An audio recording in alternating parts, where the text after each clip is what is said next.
The art of war. That's concerning.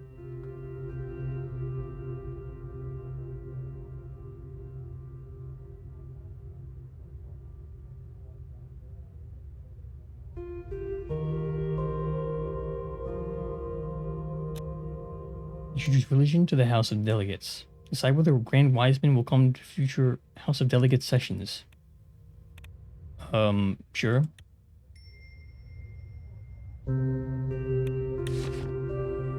King expands on tradition, invites the Grand Wiseman to the House of Delegates. And we have a House of Delegates visit set up. Let's see what our military is looking like here. What can we do? Get another submarine. Get some more guys. We need more tanks and stuff. Oh, God. Awful. Gonna cry. I got money. Energy heating subsidy. -2 energy per turn, 1 energy on budget, 2 authority. Kingdom enjoying a surplus in energy production is proposed to allocate subsidies towards citizens for gas heating, ensuring every resident's experiences warmth, particularly through the harsher winter months. Might not be a bad idea.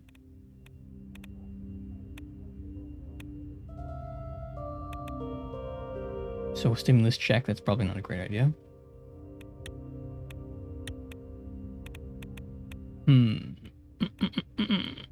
Pose equal gender pay. Force it. Change state religion to nudity. The Grand Wiseman would not have liked that. Sal Ignatius, the Grand Wise Man, not the Weissman. I don't know, that might not be a bad idea, just to like... I don't know. Okay, now. We do the gold mine. Which will... just give budget on completion, that's not great. Some more industry? No. Logistics hub? Military action points. 2 budget. Ooh, it's -5 budget. Oy vey. Oh, look at that. That's 10. Why is it so much? MITZ, Morella trade. Ooh. Look at that money. Can't build a tank factory. Don't have enough. Steel Intelligence Hub.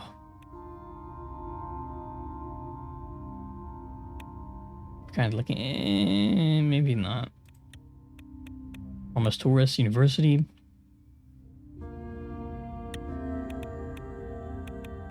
Sport Vehicle Factory. Military Academy, that's manpower. Military action points, it's probably a good idea. -2 authority, -5 budget. Oof, 5 budget. I'd only have 1 left. It's gonna hurt. But that will give us more stuff. Shiny new military school to bear King's name.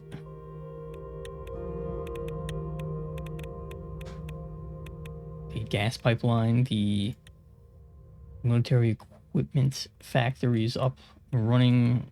This is the poor, bad workers' rights, yes. Rizia Morella Energy Corporation. Nice. We're making bank, bro. Hydroelectric dam is still about halfway done, so we're getting there.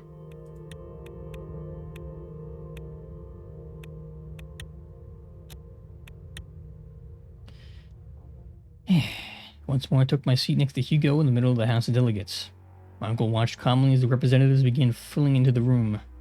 I don't see many fresh faces. It's a relief that the RPP didn't manage to make any gains over last time. Wouldn't mind hearing a little more from the opposition. Perhaps Menace Saison's charisma is wearing off. If that wasn't the case, I'm under no obligation to take the party's advice. Perhaps Menace Saison's charisma is wearing off. One can only hope. The gavel banged. Tharia de Rava, positioned behind the House Speaker podium, put the wooden balance aside. I call this meeting of the House Delegates to order. She bowed in my directions. Thank you for coming, Your Majesty. Ennis nodded to his assent from his usual place behind the opposition podium. Tharia looked down at her notes with a smile. His Majesty's request, Grand Wise Man Ignatius will open today's session with a short prayer. All delegates' eyes followed Sal as he rose from the back row of the seats and slowly walked towards the center of the room. Standing between Manus and Daria, he opened his arms wide. Dearest brothers and sisters, as we gather here today, we call upon the spirit of Saint Rurik and the guidance of the divine. May the great Nur bestow upon us the clarity of mind and purity of intent necessary to serve our people with honor and integrity.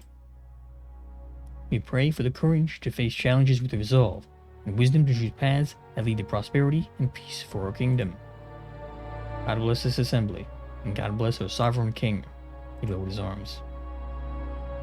Whatever that is. The delegates murmured the words well. Sal shuffled back to his seat. Daria waited until the Grand Wise Man sat down before continuing. Yes, thank you, Grand Wise Man. Do not forget the role of God in these halls. She flipped an open binder on her podium. The first item on our agenda is an update on Zeal. My constituents are eagerly awaiting the end of the Zeal Agreement's 3-year probationary period and the return of our land. However, we've been feeling concerns that Rizia's participation in Wayland's Operation Bear Track is damaging certain lucrative international partnerships. More to the point, it has alienated Rizia's Galcantis population with whom we are already on shaky grounds. Same goes for our border ban, which has been criticized as unfairly targeting those of the Galcantis faced. Thankfully, the trade deal seems to be proceeding as planned. If and when the territory is finally returned, there are questions about how we reincorporated the Rizia. Manus put up a hand. Objection. What questions? Zeal has always been a part of the province of Brennus. It may be true, but in the interest of stability, reincorporating under Rizia Imperi's jurisdiction is the obvious choice. Okay, so that puts it directly under the crown. And the same reason why the Palace Administrative District has not yet rejoined Cardes Monteclar. That decision was due to ongoing border difficulties. Zeal faces no such danger. How can you say that after the Friendship Day incident? There's no telling what Wayland will do, even if Zeal returned without a fight. Of course, Manus, the great reformer, wants to, make his house greater, naturally. So it's all a ploy. The reformism is all a ploy. If he was in my seat, he'd be fighting to keep Manus, keep the equivalent of whatever he would be, whatever he is, out. So you can't trust him. At this stage, Wayland will not want to risk damaging our agreement, and if they do, my province can handle it. What do you mean your province can handle it? I'll have to give Zeal back to Brennus, don't I? House Suzerain would revolt if I didn't. I'm more than willing to kill all of them. Look at them, squabbling away like a bunch of children. Giving the Suzerains more land after what they did? They don't deserve it. It's totally irrelevant anyway. There's no telling when we'll get Zeal back. Giving the Suzerains more land after what they did? They don't deserve it. I should say not. Fortunately, you don't have to listen to their demands. Eventually, Daria motioned for order. The delegates quieted down. Moving on to pressing topics. The more pressing topics, rather. Next on the agenda was a discussion regarding the current religious climate in Rizia. I just mentioned the growing pressure from the Galcantis community to lift Rizia's blasphemy law, so Hugo raised his eyebrow. Together with the border ban being implemented in the agreement with Wayland, they point to it as evidence that the crown is committed against Galcantism. However, these complaints are only coming from a fraction of the populace. The majority want our law to stay in place. My uncle looked relieved. He nodded emphatically. Yes. It's not discriminatory to crack down on terrorism. What's wrong with discriminating against the Galcantists? I find these accusations worrying and do not want my citizens to feel discriminated against. They aren't citizens. Good, because we have no intention of lifting it. It's not discriminatory to crack down on terrorism. I must object, Your Majesty. You have no proof that Galcantists are turning away at the border or terrorists. Foolish words, Mr. Suzerain. The delegates turned to look at Sal. I made myself clear on the subject time and time again. By allowing Galcantists to flood our holy sites, we would be opening the door to darkness. We have seen the influence of Galcantists on our neighbor Deridia. Our citizens do not want Rizia to fall victim to the same fate. Even if the blasphemy law is revoked, Rizia will never turn into Deridia. Our traditions are too strong. Would that be so bad? We have much to learn from the Supreme Wiseman Asmal and his people. No, he's literally the Taliban. To end on a more positive note, I'm happy to inform His Majesty that the Rizian public has a favorable opinion of the Crown. They are happy that our energy stores are stable. Business owners feel that we should be doing more for them. Oh, shut up. As expected, the nobility still approves of his reign. However, the support among the rest of the nobility, the lower level nobility, is lacking. All in all, we cannot rest on our laurels. You're still far away from the universal approval of the Liza era, rather. Objection. How can we gauge your approval when our people lack their freedom of speech? I trust my House Speaker to know what's going on in this kingdom. And I suppose you have a better sense of what the public thinks of me. My public loves me. End of conversation. And I suppose you have a better sense of what the public thinks of me, Mr. Suzerain. As a matter of fact, I do. Our lower-income citizens struggle to find affordable housing. Rizians of foreign descent still lack the same rights and privileges as everyone else in this country. Compounding their misery is the fact that they cannot speak up about it. Not as quite as a rosy picture as Madam Speaker is painting. And I suppose you know how to fix everything? That doesn't sound bad, certainly not bad enough to make me lose sleep. If that's true, then I have work to do. Stop speaking lies. Commoners of Rizia are happier than ever. Let's make it contempt. Let's show some contempt. And I suppose you know how to fix everything? Not everything, but my party has suggested a number of proposals that might improve the situation. It is our hope that His Majesty will enact them. Thank you, Mrs. Suzerain, but I doubt any of them will help. For good, I'll have another look at them. I will not promise the opposition anything, but I will think about it. That is all we ask. That concludes today's session. Unless, of course, His Majesty had any closing remarks. I'd like to ask the Grand Wise Men Ignatius to conclude our session with a prayer. It will be an honor, Your Majesty. Once more, Sal walked over to the stand between the two House Speakers. This time, he took each one by the hand. My beloved delegates, do not let your differences prevent you from recognizing the divine in each other. Remember, we are but one people, watching over this kingdom by the great grace of our God, who is bound to carry His truths into the mortal realm. And His truth is emissary, your sovereign king. And yet, let us not forget that some of these truths are more truthful than others. What? Doesn't even make any sense. Wisdom is inspiring. Oh, let's just do that little religious chant thing. My uncle and I remain seated at the session adjourned.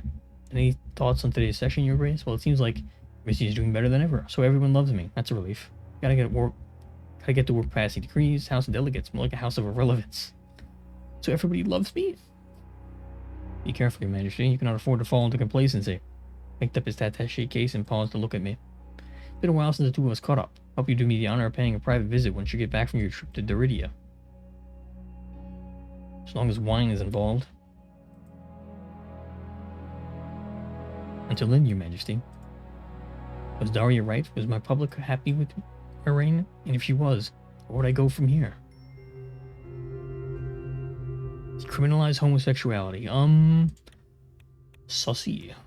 Some sussy boys here. We can't do it right now, obviously. Oh, she likes it. Acknowledges any legal sanctions pertaining to the consensual same-sex relationships, affirming the state's commitment to human rights and non-discrimination, and represents a significant move towards embracing a more inclusive and tolerant society.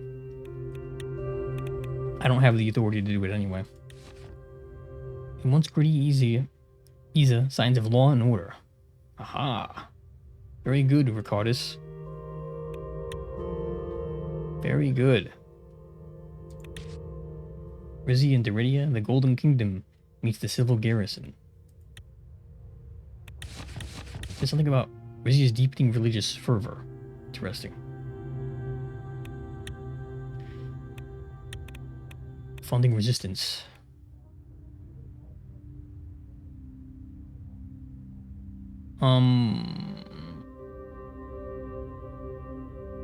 Maybe we can.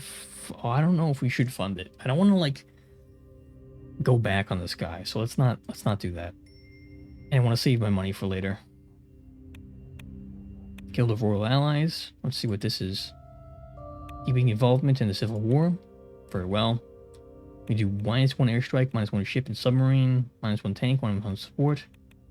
Deploy an additional division. Because we got a whole bunch of those. Oh yeah, we're sending even more weaponry. Anti-intervention protests among Keys Harbor. They're not happy with that, understandably. It's not really a civil war we need to be involved with. So let's meet the Grand Wise Men Azmal. Standing on a remote mountain plateau outside of how do you even pronounce that? Naial. Civil garrison was the headquarters of the Doridian government, as long as the dwelling place of its leader, Grand Wise Man Jorga Azmal. For the meeting today, Azmal had granted me the rare permission to enter his inner sanctum. After a lengthy drive up steep, curving roads, our motorcade parked just outside the garrison's gates. Titus and I met Sal as we exited our respective vehicles. I confess that I do not know what to expect, Your Majesty. I have studied Gulf contest compounds like this excessively, but I have never been allowed inside. Surprised you studied a religion that you despise so much. Let's hope it's a quick visit. I can smell the heresy from here. Rizia considers this religion blasphemous. We can't expect a warm welcome. Thinking of converting. Surprised you studied a religion so much that you despise. I do not despise them, Your Majesty. I still hope that they will return to the fold.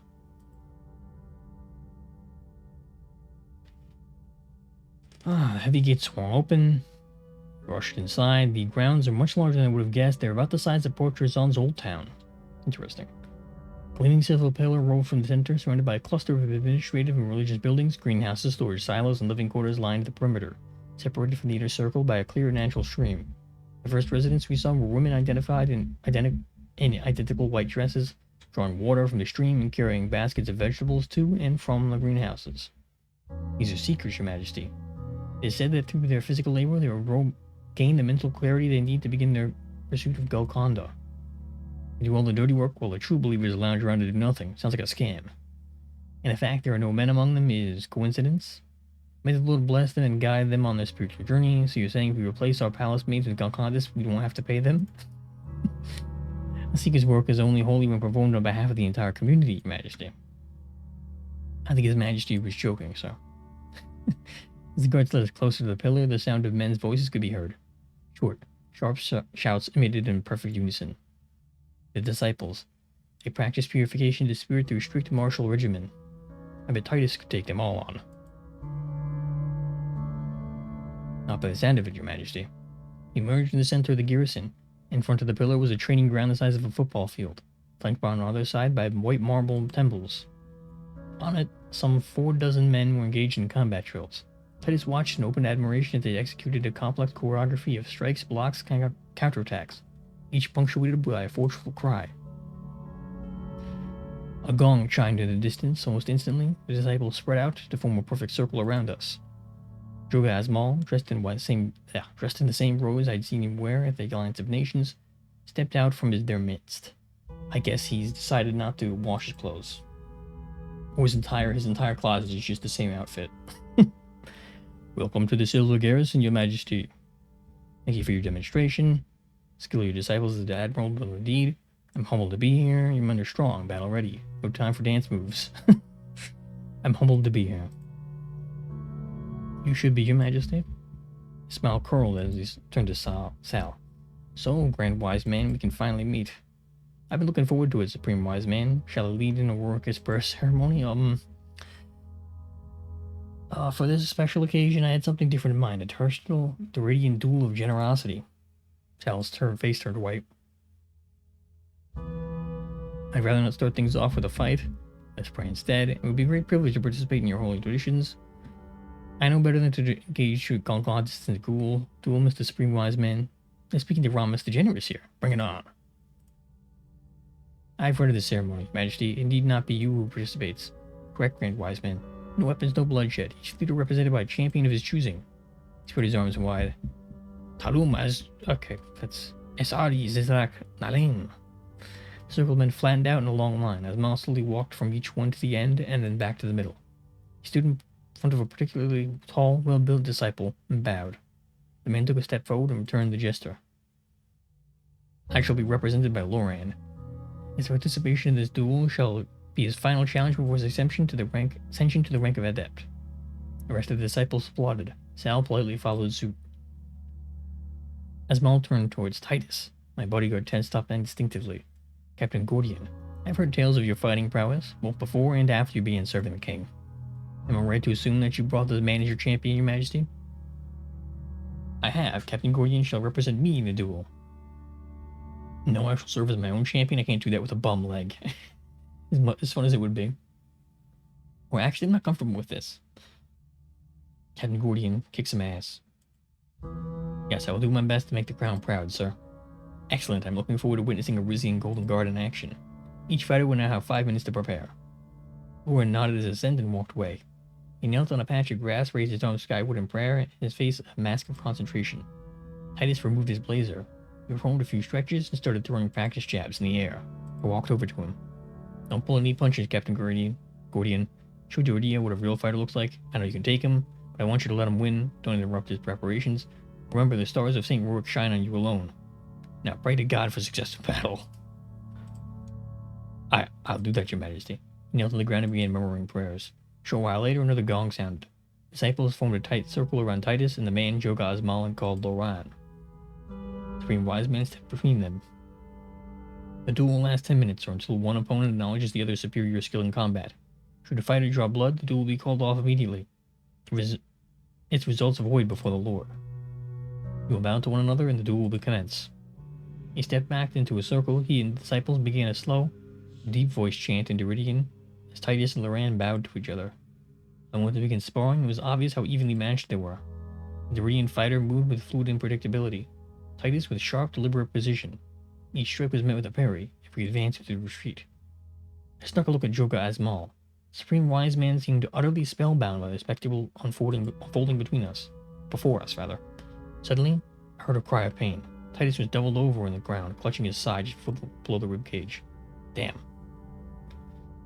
Loran looked dumbfounded and reached a hand down to help. Titus swatted away and lurched unsteadily towards his feet. He had a look in his eye that bordered on feral. Kick his ass.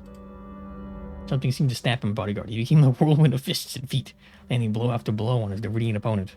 Your Majesty, Captain Gordian, please. Loran weakly held his hands in front of his face as he conceded. Oh no. Titus ignored him and delivered a final brutal punch to the jaw.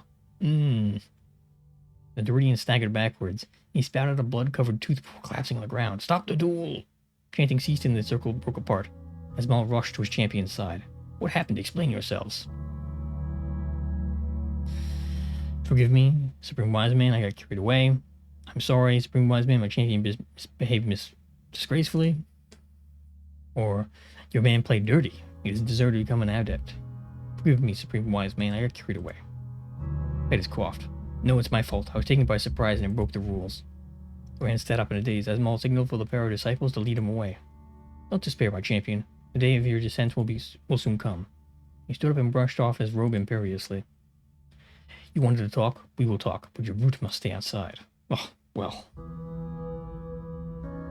Titus stood outside as Sal and I followed the Supreme Wise Man through a door at the base of the pillar. The staircase led down into a softly lit room. Its walls lined floor to ceiling with bookshelves. There were no tables or chairs, just a number of comfortable-looking cushions on the carpeted floor. Azmal adjusted for us to sit. This is the very heart of the garrison, Your Majesty. I will never make a political decision without consulting the teachings of St. Rourke. I do the same. One cannot steer the course of a nation without a spiritual compass. Rourke's writings have indeed kept their relevance, especially in the modern day. I do not presume to have your religious wisdom, but I do often seek the advice of Grand Wise Man Ignatius. I do the same. One cannot steer the course of a nation without a spiritual compass. Wise words, Your Majesty. Are there any of his tracts you find particularly useful? I cannot choose just one. It's like asking me to pick a favorite child. Currently, I'm finding solace in Peace Testament on Sacred Nonviolence. To be honest, I've been too busy with state matters to spend time perusing scripture. I don't read St. Rourke's writing myself. I rely on the Grand Wise Man to interpret them for me. I'm reading Peace's Testament on Sacred Nonviolence. Naturally, New King's attempt to stay the course of peace in the face of threat was divinely guided. However, it's a shameful treatment of Galcantis. I feel you have let some of our beloved saints' teachings fall by the wayside. You act as if the Galcantis are innocent victims, as if you haven't been involved in insurgency and terrorism. All blasphemy laws were passed to protect Rizian Rorikists' right to observe in peace. I shall not apologize for putting my countrymen's right before yours. How dare you presume to educate me on Rourke's teachings when your fanatical sect makes a mockery of them? Perhaps I have been harsh on the Galcantists in the past. I'm willing to make amends. I'm not going to apologize for putting my country people's rights before yours. Rourke and his disciples traveled those lands long before the borders existed, Your Majesty. A worshipper's place on the Umbra should not prohibit him from following the divine path. He crossed his arms. You would not have come here today if you did not want something from me. But first, we must discuss your so-called blasphemy law. His eyes were fixated on Sal. The arch-sanctuaries of Plavo, Benevon, and Jalez are the three of the most sacred sites in the Rourkist religion. It is not fair to my people that we were denied access to them. When we were allowed to enter them, you crowded out the real Rourkists to the point of damaging one of our precious sanctuaries. If you wish to limit the flow of visitors to our sanctuaries, we will not oppose that. I suspect your law has never been about overcrowding. Sal sat upright. It's no secret that the majority of Orichism's leader regarding Galkandism is a taint on our religion. A taint? Galkandism has millions of practitioners, all of whom would testify that we are following the one true path of St. Rurik laid out for us.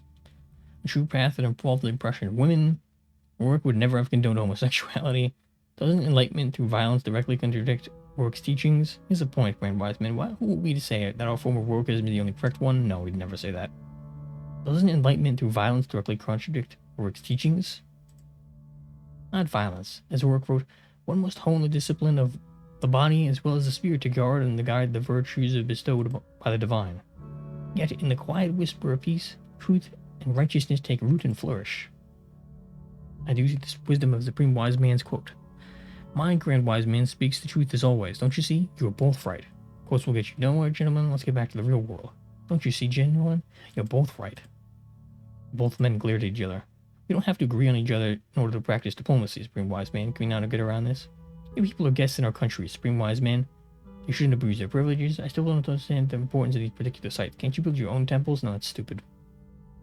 Can we not get around this? That's what Doridians want, Your Majesty. I'd be a bad leader if I did not strive to provide it for them. My people have mined your gold, built your weapons, extracted your gas, yet they are barred from their religion's holiest places. If your people want to partake in our prosperity, they must assimilate. Those who seek freedom of religion are welcome to return to Doridia.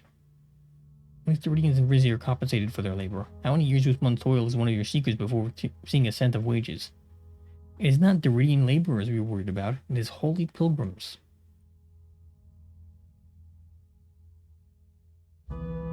Labor and pilgrim alike pray to the same God, Your Majesty. You cannot judge Doridians only by the value they provide for your kingdom. I know the strife Rizia is facing. If you would see reason and lift this unjust band, there is much in Doridia we can do to help you. You speak as though we are a charity case. It is not Doridia that has been clamoring to end its international isolation. Can you promise that your people will respect the rule of law in Rizia, whether it's not clashing with Galkandism? Can you ensure that your people will respect holy buildings? We face no strife, and as you return to us, Rizia will be stronger and more prosperous than ever.